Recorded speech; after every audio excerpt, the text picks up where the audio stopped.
Et salut tout le monde, je suis Ectelion et j'accueille une fois de plus dans le bazar pour vous reparler de jeux de rôle. Aujourd'hui on va reparler encore une fois de Death in Space, mais cette fois le système de jeu. Ceux qui ne l'ont pas vu, il y a déjà la première vidéo qui est sortie sur qu'est-ce que c'est exactement comme jeu, avec ce petit rappel rapide. Donc c'est un jeu de science-fiction qui se passe dans un autre système que le nôtre et où les gens sont isolés et où la technologie est en train légèrement de se casser la gueule. Voilà, on n'a plus les éléments nécessaires à la création de nouveautés et donc on galère un peu avec ce qu'on a. Et tout ça entouré d'une espèce de menace un peu cosmique qu'on appelle le Void. Donc, aujourd'hui, système de jeu, on va commencer tout de suite par le commencement, à savoir la création de personnages évidemment. Alors, la création de personnages, eh bien, dans Death in Space, elle se fait très rapidement, très simplement. Vous allez le voir. Tout d'abord, voici la feuille de personnage. Comme je vous ai dit la dernière fois, c'est un petit défaut. Elle n'est pas dans le livre. Elle se trouve en téléchargement libre sur Internet. Donc, alors attention parce qu'il y a encore l'ancienne version, parce que le jeu a été sorti dans une version amateur et a été repris par Frelic. Donc, des fois, on trouve un peu des ressources datées. Je vous mets un lien dans la description et vous allez pouvoir trouver la version Free League de la feuille avec la dernière version du système de jeu, etc. Donc la feuille, moi je la trouve très claire, très bien faite, pas de problème de design ou quoi que ce soit, en tout cas moi j'en vois pas. Voilà, une feuille de personnage, tout ce qui est le plus fonctionnel, avec des petits rappels à quelques endroits qui sont très très sympas. Cette création de personnage, elle va se faire en 6 étapes très exactement. Et on va commencer tout de suite avec les abilities. Pour déterminer les abilities, donc c'est vos caractéristiques, hein, vos attributs, vous en avez que 3. Vous avez CV, vous avez body et vous avez tech. Donc body c'est votre résistance, votre force, etc. C'est des concepts un peu abstraits. CV, ça va être tout ce qui va être perception, intuition, enfin tout ce qui se passe plus dans la tête, voilà, piloter un vaisseau spatial, ce genre de choses.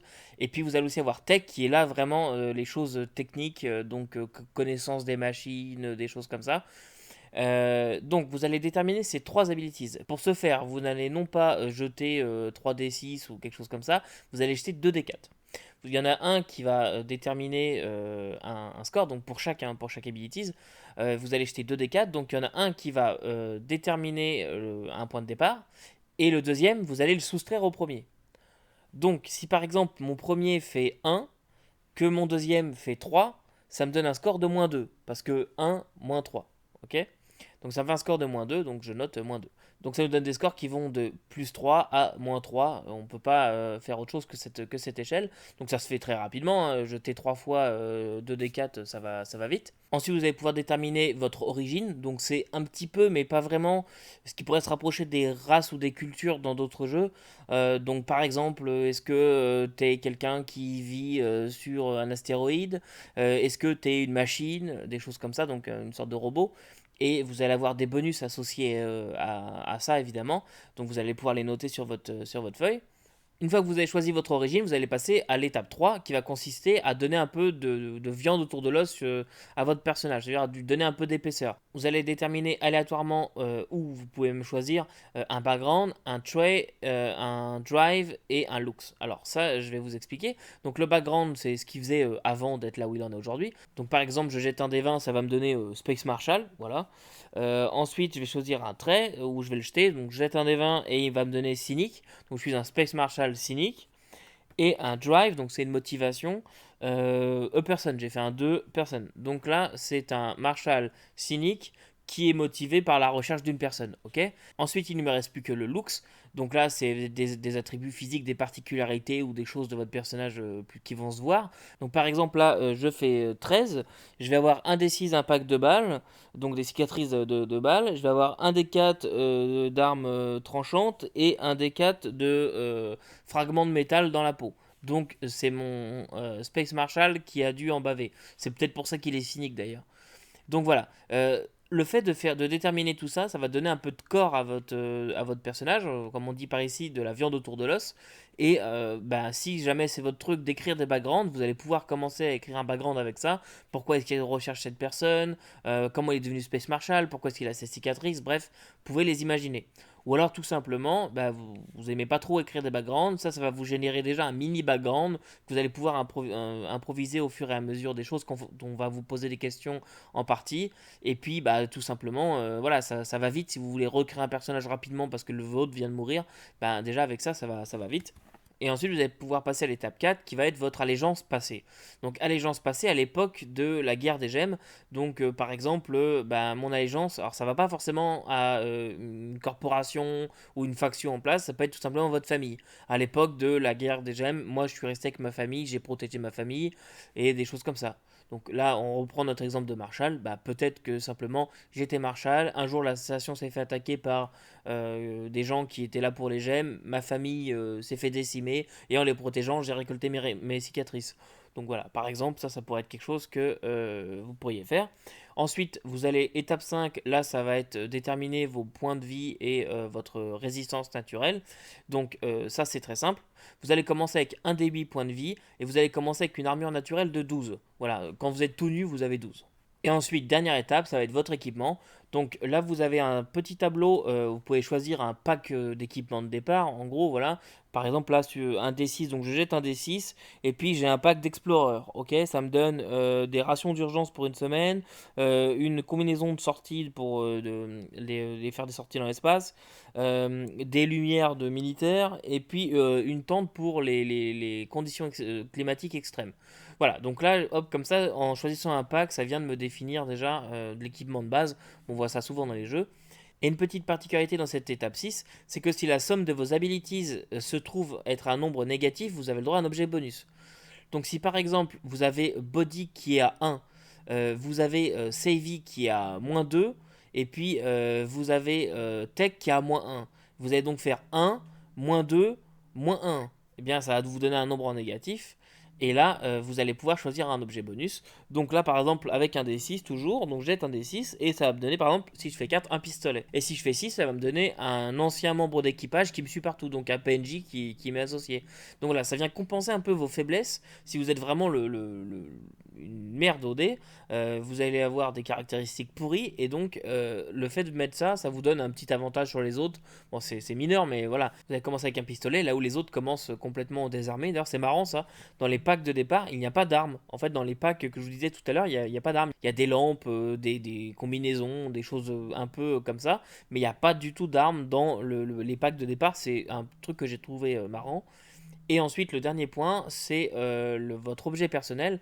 Donc, c'est un trinket que vous avez. Donc là, c'est pareil, c'est aléatoire si vous le voulez. Vous jetez un des 20. Par exemple, voilà, j'ai fait 10. J'ai une lettre de quelqu'un que j'aime. Voilà.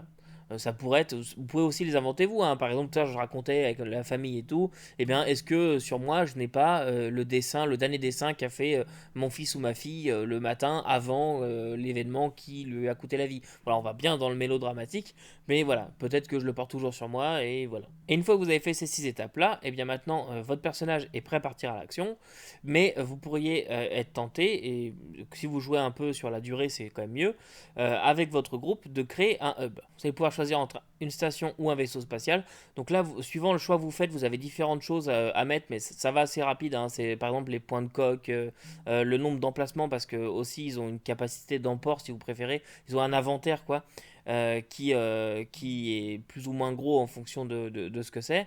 Et donc, vous avez des choses à marquer comme ça. Et puis ensuite, ça va être des choses aléatoires qui vont raconter un peu son histoire à cet endroit. Donc là, c'est pareil. Pour par exemple, votre vaisseau spatial, vous allez déterminer un background. Donc vous jetez un des 20 ou vous le choisissez à la main. Mais là, il y a beaucoup d'aléatoires, vous allez le voir. Donc mettons, là, imaginons que j'ai jeté un des 20 et puis je tombe, là, je sais pas moi, sur 6. Eh bien, voilà, j'ai joué un rôle. Enfin, j'ai joué, pardon. Le vaisseau spatial a joué un rôle majeur dans la guerre des gemmes. Voilà, donc ça, c'est un vaisseau qui date de l'époque et qu'est-ce qu'il a vécu ce vaisseau, etc. On peut commencer à écrire là-dessus. Vous avez différents backgrounds aussi pour les stations. Donc, par exemple, je reprends mon exemple du 6. Donc là, moi, mon vaisseau avait un rôle majeur dans la guerre des gemmes. Et bien, pour une station, on va avoir une IA infectée a tué tout le dernier équipage, mais elle a été supprimée. Probablement. Voilà. Et une fois que vous avez déterminé son background, vous allez pouvoir choisir un quirk. Alors, le quirk, c'est un petit truc, ok? Il y a un truc un peu étrange, un peu. Ah, c'est bizarre. Par exemple, la nuit, on entend. Enfin, la nuit, c'est tout le temps la nuit dans l'espace, mais vous entendez tout le temps des bruits bizarres à un endroit. Donc là, c'est pareil, hein, vous pourriez le déterminer encore une fois aléatoirement ou le choisir vous-même. Mais ça peut être quelque chose comme, par exemple, les portes, bizarrement, elles ont un bouton on-off. Donc, c'est-à-dire que quand vous appuyez, ça s'ouvre mais extrêmement vite et quand vous refermez, ça se ferme extrêmement vite. Donc faut être très rapide. Voilà, ça peut créer des petites scènes de roleplay marrantes comme ça ou des trucs un peu plus étranges. Par exemple, votre vaisseau est habité par des petites créatures de l'espace. Donc voilà, c'est des trucs qui peuvent être marrants comme ça. Alors, c'est pas forcément des créatures type alien, hein, je vous rassure, mais ça peut être des trucs tout à fait inoffensifs. Vous pourriez imaginer que vous avez un petit peuple qui vit dans la carlingue du vaisseau avec des petites clés qui sont en train de tout le temps de réparer, puis un coup de temps en temps vous les voyez qui passent à côté de vous, qui part. Mais voilà, c'est un petit truc un peu marrant comme ça que n'aurait pas forcément un autre vaisseau ou une autre station autre part dans la galaxie. Il fallait que ça tombe sur vous, quoi. Et puis une fois que vous avez déterminé tout ça, que vos personnages sont prêts, que votre hub est prêt, eh bien vous êtes prêt à partir en exploration, là où personne ne vous entendra crier. Et on est parti maintenant pour le système hors combat. Système hors combat, c'est parti. Donc, dans la vidéo précédente, je vous ai expliqué que c'est un système avec un D20. Donc, vous jetez un D20 auquel vous additionnez votre modificateur d'habilité et ça va vous donner un score. Si ça fait au-dessus de 12, la tâche est réussie. Et si ça fait en dessous, la tâche est un échec et vous avez un point de void. Les points de void, ce sont donc des points qui vont vous corrompre, hein, qui viennent directement de ces entités un peu étranges de l'espace, qui viennent vous affecter qui viennent affecter votre corps. Et vous avez ce système d'avantages et de désavantages qu'on va pouvoir retrouver dans un Donjons et Dragons 5ème édition par exemple. Donc vous jetez 2 d20 et vous prenez, si c'est avantage, le meilleur des deux, et si c'est désavantage, le moins bon.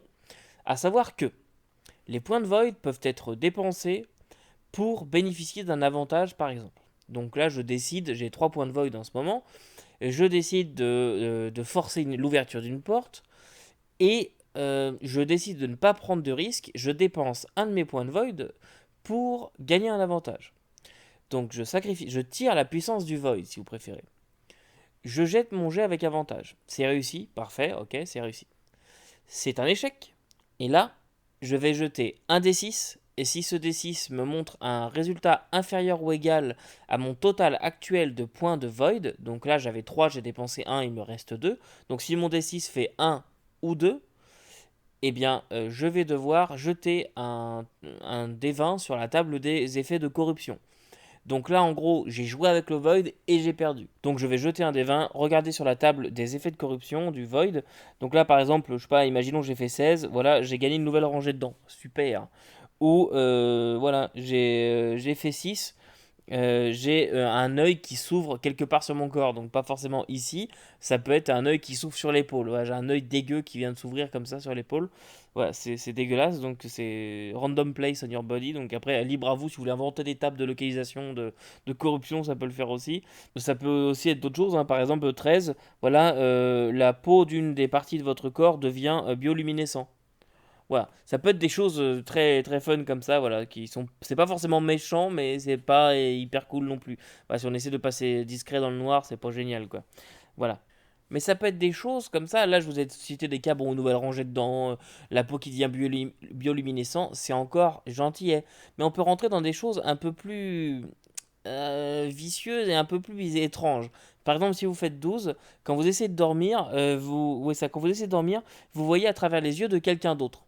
Voilà, vous imaginez un peu à quel point ça peut de rendre fou ce genre de truc. Et si par contre vous faites 20, là vous gagnez une nouvelle mutation cosmique. Et ces mutations cosmiques, eh bien, c'est des sortes de pouvoirs. Vous n'avez pas commencé à balancer des boules de feu dans l'espace, non, mais c'est des pouvoirs comme ça un peu étranges. Télékinésie, télépathie, ce genre de choses. Donc voilà, je jette un des 20 et puis mettons, je fais 19. Voilà, feedback loop. Voilà, je peux faire un bond dans le temps, revenir en arrière de 10 secondes.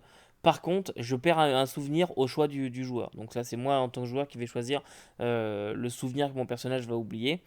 Voilà, ça peut être des trucs comme ça. Et comme je vous ai, je crois, rapidement dit la dernière fois, si je fais 20, eh bien, je fais apparaître un trou dans le void qui fait venir une créature. Cette créature, vous allez la définir aléatoirement grâce à un petit tableau qui vous est fourni. Vous allez aussi définir sa réaction. Voilà, donc par exemple, là, c'est page 37. Voilà, donc je retourne page 37, c'était un peu avant. Voilà, réaction. Donc j'ai 2d6. Et puis, ben, là, il y a un modificateur de -2 en plus pour la créature. Donc par exemple, si je fais 8, c'est incertain. Voilà. Si je fais 2, elle est hostile. Donc voilà, il y a 5 réactions comme ça possibles qui peuvent faire changer le comportement de la créature que vous venez d'invoquer.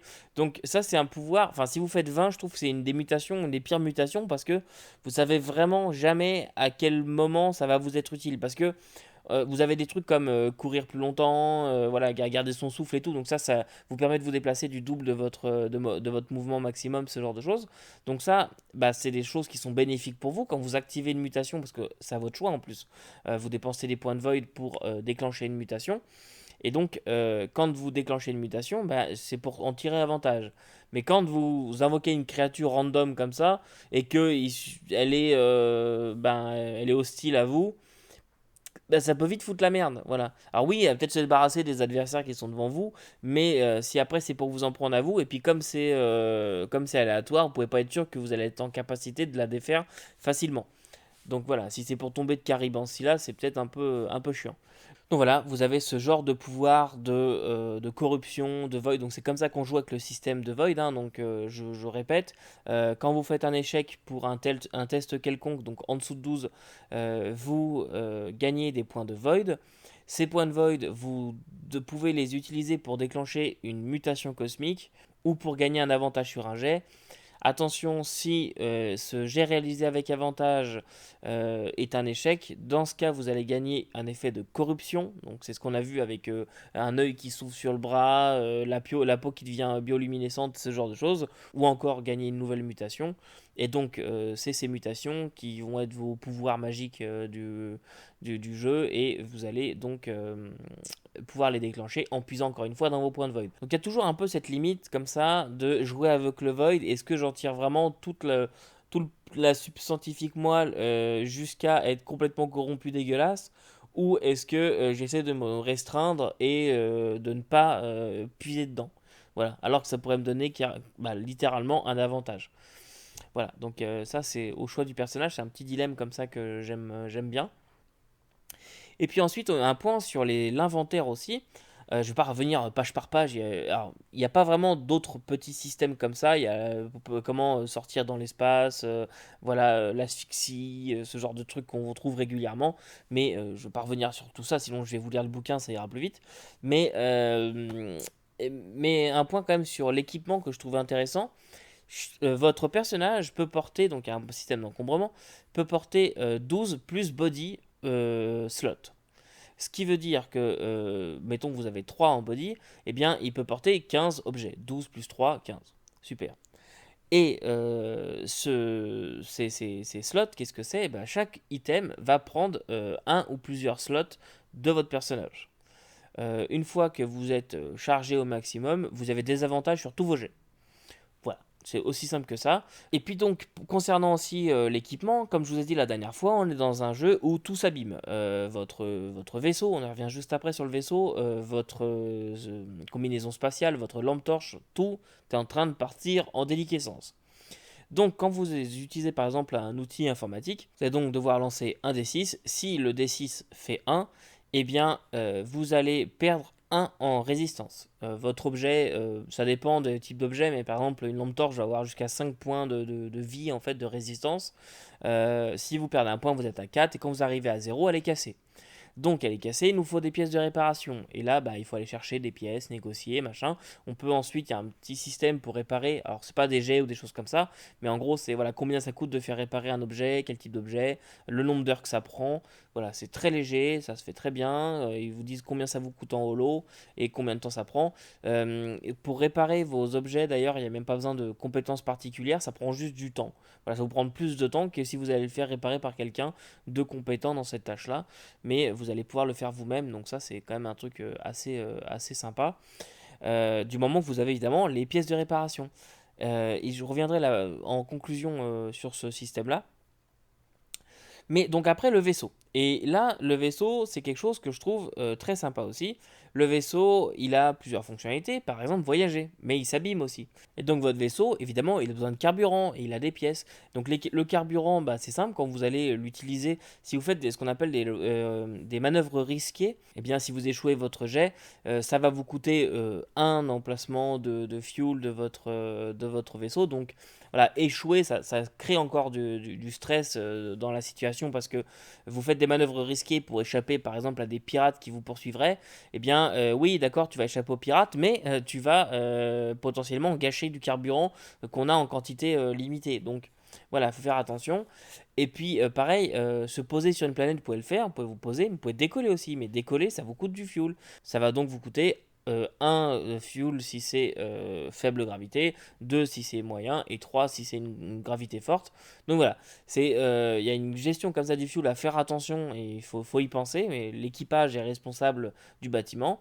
Et pareil après, quand vous voyagez dans le système, ça vous coûte pas de carburant à ce moment-là, mais par exemple vous décidez de partir de la planète A du système vers la planète B, eh bien vous allez rouler un D6, c'est une table d'événements, hein, techniquement il n'y a rien de plus compliqué, on l'a déjà vu plein de fois ailleurs. Par exemple si vous faites 1, eh bien vous allez perdre 1 condition, donc c'est-à-dire que le vaisseau va s'abîmer pendant le trajet. Voilà, par exemple une petite météorite qui va percuter l'engin, qui va arracher un bout du fuselage, mettons voilà, il a perdu une condition.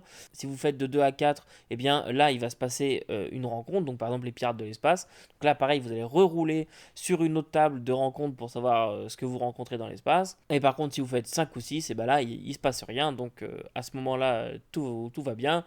Vous faites le voyage de la planète A à la planète B sans dépenser de fuel, sauf celui nécessaire au décollage, comme je vous ai dit juste avant, et sans rencontrer personne, sans que le vaisseau s'abîme. Bref, c'est le meilleur choix possible. Voilà. Mais ensuite, vous pouvez voyager autrement. Vous n'êtes pas obligé de voyager que dans le système. Vous pouvez très bien décider de voyager d'un système à un autre. Et là, si vous faites ça, si vous voyagez d'un système à un autre, vous avez une autre table d'événements qui va être un peu plus grande, dans ce cas il va pouvoir se passer encore d'autres choses. Et pareil, si vous décidez de voyager entre les galaxies, donc là c'est vraiment très long, là il va se passer encore d'autres choses. Des choses, par exemple, défaillance du système cryogénique. Parce que si vous commencez à voyager entre les systèmes, bah, vous n'allez pas le faire en un claquement de doigts, donc vous allez tomber en cryostase, ou pas, c'est à votre choix, hein, mais voilà, vous allez tomber par exemple en cryostase, et pendant le voyage, il se sera passé quelque chose. Par exemple, vos ongles, vos cheveux vont avoir poussé d'un des 4 mètres. Voilà, c'est une petite défaillance des cryotubes. Et donc, voilà, vos cheveux et vos ongles auront poussé d'un des 4 mètres. Ou alors, vous aurez vieilli de 3 des 20 ans. Donc, ou vous gagnez une mutation cosmique. Voilà. Il n'y a pas de choses qui vont dire vous êtes mort. Ça, c'est quelque chose.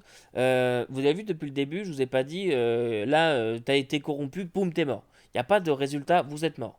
Ça, c'est un choix qu'on attendrait. Enfin, je m'attendais à voir ce résultat-là dans les tables. Vous mourrez. Voilà. Dans le cryotube, il y a une malfonction. Ça, on le voit partout. Je veux dire, on pense à une malfonction du cryotube. On se dit, bah voilà, sur la table, il va y avoir un truc. Le passager du cryotube, peut-être roulé au hasard le numéro, est mort dans son sommeil. Et ben là, pas du tout. Il n'y a jamais le résultat dans aucune table. Vous mourrez instantanément. Du moins, je ne l'ai pas vu. Si quelqu'un veut me détromper, allez-y. Mais il y a beaucoup, beaucoup de tables dans le jeu et je ne me souviens pas de l'avoir vu. Ça m'a un peu surpris parce que vraiment, il y a plusieurs endroits. Par exemple, la corruption, je m'attendais à. Voilà, bah là, vous avez une super corruption, vous êtes arrivé au maximum et puis bah, vous mourrez, vous vous transformez en abomination, en créature du void ou quoi que ce soit. Non. Il n'y a pas ça. Ça, c'est un point qui m'a vraiment surpris pour le coup. Et voilà, je ne vais pas non plus vous réciter toutes les tables, on va pas tous les faire. Mais je vous la mets quand même à côté. J'ai peut-être mis depuis tantôt là, mais je vous les ai affichés. Mais il y a quand même un peu de choix. Et puis, ben, hors combat, vraiment, il n'y a pas plus que ça, il n'y a pas plus à dire. C'est vraiment de la table, la table, la table. Il faut aimer ça, mais ça, on en reparle tout à l'heure dans la conclusion. Mais maintenant, on peut passer au système en combat. Le fameux moment où on se met des tatanes dans la gueule est enfin arrivé. Ce jeu a une particularité que je trouve très sympathique pour essayer de renforcer cet esprit d'équipe, d'équipage d'un même navire et tout. L'initiative telle qu'on l'entend d'habitude, lancer les dés ou les joueurs agissent avant les ennemis, etc., n'a pas vraiment lieu ici, puisque ce sont les joueurs eux-mêmes qui vont décider qui commence, et quand la personne a fini son tour, elle passe la main à quelqu'un d'autre. Donc par exemple, on a Pierre, Serge et Barbara autour d'une table.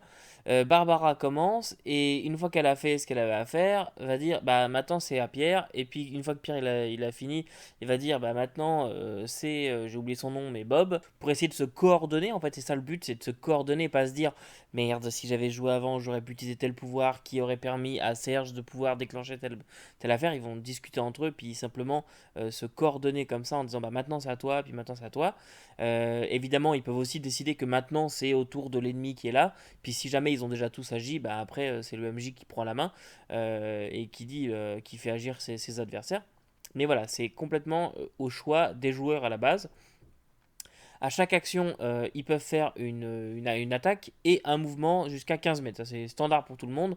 Donc, sauf évidemment si tu actives une mutation cosmique qui te permet de te déplacer du double du mouvement, donc dans ce cas 30 mètres. Mais sinon, c'est 15 mètres. Donc c'est pas vraiment un jeu battle map, hein. Les 15 mètres vous pouvez les imaginer, c'est pas un problème, il n'y a pas du tout d'histoire de battle map, même si ça peut être utile parce qu'il y a notamment cette histoire de couverture.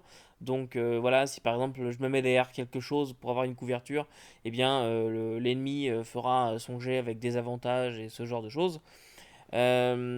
Sinon, donc une attaque, ça se fait de façon très simple. Si j'attaque au corps à corps, c'est un jet de body, donc un des 20 plus body, contre sa défense. La défense, je vous ai dit, c'est 12 plus body plus armure, si jamais tu portes une armure.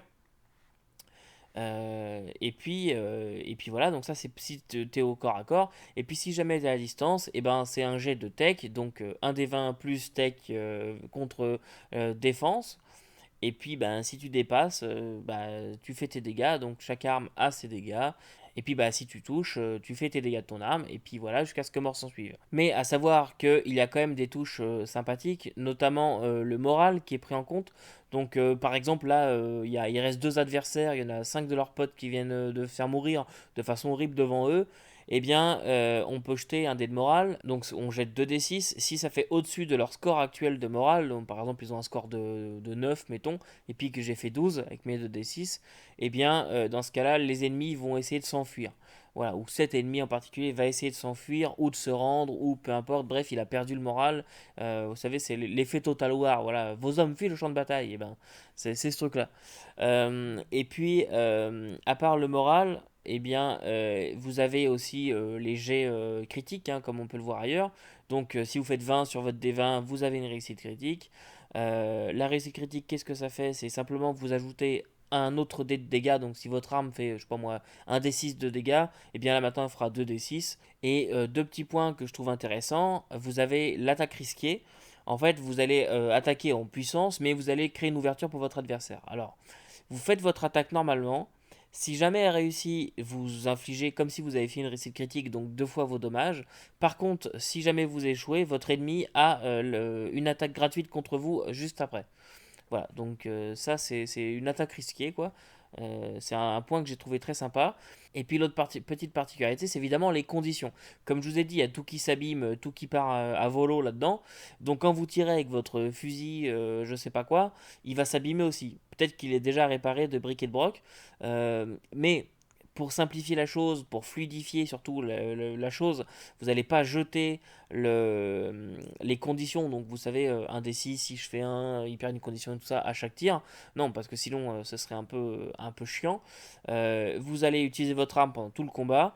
Et puis à la fin du combat, toutes les armes qui ont été utilisées, vous jetez votre D6 pour savoir si elle perd une condition. Voilà, tout simplement. Il y a pas grand chose de plus à savoir là-dessus. Et puis voilà, c'est comme ça que va se passer le combat. C'est vraiment pas compliqué. C'est vraiment pas compliqué quoi. Il y a un point très intéressant et je suis pas sûr que tout le monde l'applique. Ça va être la mort. Parce que oui, évidemment, il y a risque de mort. Donc si vous vous faites descendre au combat, là par contre, attention, ça peut vite être mortel. Vous faites un jet de body. Si c'est réussi, vous êtes stabilisé jusqu'à la fin du combat. Il n'y a pas 3 jets à faire ou quoi. Vous êtes stabilisé. Vous allez survivre. Quand vos amis viendront vous chercher pour vous soigner, eh bien, ils n'auront pas de problème avec ça. Vous êtes stabilisé. Par contre, si votre jet de body à ce moment-là est un échec, vous êtes mort. Mais un point que je trouve très intéressant, vous, vous n'êtes pas forcément mort tout de suite. Le joueur doit considérer que son personnage est mort, c'est sûr qu'il va mourir. Mais La façon dont il va mourir, c'est pas forcément la façon dont il est mort techniquement en jeu. J'essaie de m'expliquer. Vous vous êtes fait descendre par un tir de fusil, vous êtes tombé à moins de vie, ok, vous êtes au sol, vous faites votre jet body, vous l'avez échoué. Donc votre personnage est mort. Mais ça ne veut pas dire qu'il ne va pas se relever juste après et rentrer dans le vaisseau et machin, faire ses petites affaires. En fait, vous allez jeter au moment de votre mort, vous allez jeter un des 20 pour savoir votre death in space, votre mort véritable. Et ça, c'est un truc que je trouve génial, même si ça peut être compliqué à essayer de se mettre dans la tête. Mais par exemple, votre personnage, dans un futur plus ou moins proche, eh ben, il va mourir d'une fuite du liquide de refroidissement de sa combinaison EVA quand il fera une sortie dans l'espace. Et donc, il va se noyer dans le liquide de refroidissement. Voilà. Ça, c'est un œuf sur le résultat de la table avec un des 20. Eh bien, voilà, il va se noyer dans sa combinaison. Alors là, actuellement, vous étiez en plein milieu d'une ville, donc il va pas mourir, enfin pas sur place, mais vous allez narrer, vous en tant que joueur, le comment est-ce qu'il va mourir plus tard dans sa combinaison en train de se noyer. Voilà. Je suis pas sûr que tous les groupes l'appliquent. Je pense qu'il y en a beaucoup qui vont dire bah c'est bon, il est mort là, il s'est pris une balle, il est crevé, vas-y, je roule un nouveau personnage, je fais pas chier. Mais c'est un point que je trouve intéressant. Il y a un truc que je trouve sympa, une mort que je trouve sympa. C'est dégueulasse ce que je dis, mais il y a une mort que je trouve sympa. Alors attendez, je la retrouve juste une seconde. Voilà, c'est quand on fait un 10. Voilà. Euh, Vous étiez en train de rire bruyamment et vos os se sont, se sont écrasés. Voilà, parce que vous avez fait trop de sorties, la microgravité, ça a détruit vos os. Donc, vous savez qu'en microgravité, on a des risques élevés d'ostéoporose. Donc, vos os deviennent plus fragiles, deviennent poreux. Et donc, vous avez les os qui sont creux, quoi. Et puis, bah, là, vous étiez en train de rire, à gorge déployée. Et puis, bah, votre cage thoracique s'est effondrée sur elle-même. Puis, vous êtes mort comme ça en riant parce que vos os se sont éclatés. Bon, c'est dégueulasse, on est d'accord, mais il y a ce côté que je trouve drôle, je suis désolé, mais voilà, c'est un truc que je trouve sympa. Voilà, il y en a plusieurs comme ça, hein, donc évidemment il y en a 20. Et voilà, je trouve ça intéressant. Dites-moi ce que vous en pensez en commentaire de ce truc-là, mais c'est votre mort véritable. Donc, on va pas vous demander, c'est même pas précisé en fait, mais bon, ça c'est selon moi. On va pas vous demander de faire mourir votre personnage immédiatement. Vous savez comment il va mourir et vous pourrez le faire mourir à un moment opportun. Mais bon, ça peut être simplement, bah voilà comment il va mourir. Et puis en attendant, je rejette mon autre perso. Le personnage qui vient de mourir, techniquement dans le jeu, eh bien, il va nous suivre en tant que PNJ, puis il finira par crever un moment. Mais sinon, vous pourrez continuer à jouer ce personnage-là. Mais je trouve que c'est un peu triché parce qu'on sait déjà qu'il est mort. Ou alors, faut le faire mourir dans la soirée, quoi. Voilà, parce que sinon, c'est un peu triché. On va jouer avec un personnage qui est techniquement déjà mort, il peut pas te soigner ni rien. Bon, c'est voilà, le personnage invincible. Donc passez à autre chose, faites un nouveau personnage et puis racontez simplement comment celui-là mourra dans un avenir plus ou moins proche. Voilà, c'est ce qui nous est proposé et c'est comme ça que je vous conseille de le faire. Donc simplement narrer et puis ensuite vous faites un nouveau personnage. Mais voilà, donc pour cette mort dans l'espace et pour le combat. Alors évidemment, il y a un système de combat de vaisseaux spatiaux. Au miracle, ce n'est pas un système imbitable qui fait 46 pages de long. Non, il fait 3 pages et il est très très court. Il n'est pas forcément simpliste, attention. Il y a quand même des choses, voilà, et par exemple, bah, il y en a un qui prend le rôle de pilote, et puis il y a une notion de distance, les choses qu'on peut faire à telle ou telle distance, on peut jam les communications, on peut faire des choses comme ça. Il faut différents modules parce que votre vaisseau peut être équipé de modules euh, pour pouvoir se battre, par exemple les modules d'armement, un module de brouillage de communication, choses comme ça. Vous allez pouvoir activer si le vaisseau ennemi est à la bonne distance, et donc si vous avez les bons modules, etc.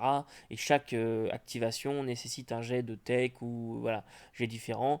Vous avez des conditions, des machins. Bref, c'est pas très compliqué, mais c'est pas le truc le plus simple du système. Mais c'est un bon système de combat dans l'espace, je trouve. J'aurais pas de mal à le faire jouer.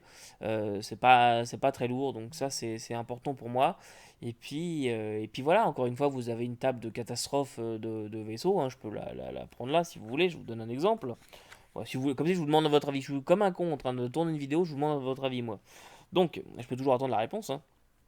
Par exemple, voilà, le réservoir de carburant explose et il fait 1 d 4 x 10 de dommages à la coque et tous ceux qui sont à distance d'abordage et tout le carburant est perdu.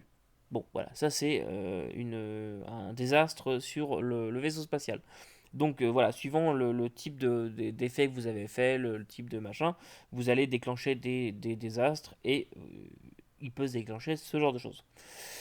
Voilà, bah sinon c'est tout en fait, hein. On a fini pour tout ce qui est système en combat, mes amis. Et donc maintenant on peut passer à la conclusion. En conclusion donc, qu'est-ce qu'on peut en dire? Eh bien, moi c'est un système que je trouve très sympa. C'est du D20 bien fait, c'est du D20 qui fonctionne autant en cas de succès qu'en cas d'échec. Et à chaque situation, vous avez des réponses qui vous sont données, mais qui est très facilement hackable, adaptable à vos goûts. Voilà, on peut y aller à la technique du doigt mouillé sans trop se tromper. Donc c'est un système que je trouve très très très bon. Mais l'autre point que je tiens à soulever avec vous, je ne le conseille pas à des MJ qui ne sont pas à l'aise avec l'improvisation.